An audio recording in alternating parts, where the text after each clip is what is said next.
Hi అండి. ఈరోజు నేను మొన్న చెప్పాను కదండి 4 రకాల పప్పులతో వడియాలు పెట్టానని.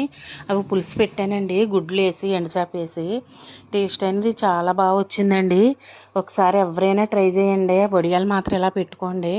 ఎగురు కానీ పులుసు కానీ చాలా బాగున్నాయి. పునుకులు పీల్చినట్టు పీల్చేసినాయండి.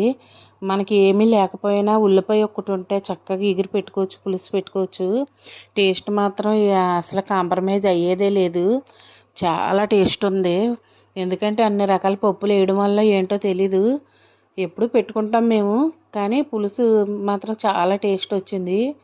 మీరు కూడా పెట్టుకొని ఒకసారి ఎంజాయ్ చేయండి ఫ్రెండ్స్. మీరు ఇంకెవరైనా నా ఛానల్ చూడకపోతే ఛానల్లోకి వెళ్ళి చూడండి. దీన్ని ఫుల్ రెసిపీ మన ఛానల్లో పెట్టాను. ఇంకా ఛానల్ సబ్స్క్రైబ్ చేసుకోకపోతే చేసుకోండి ఫ్రెండ్స్. Bye friends.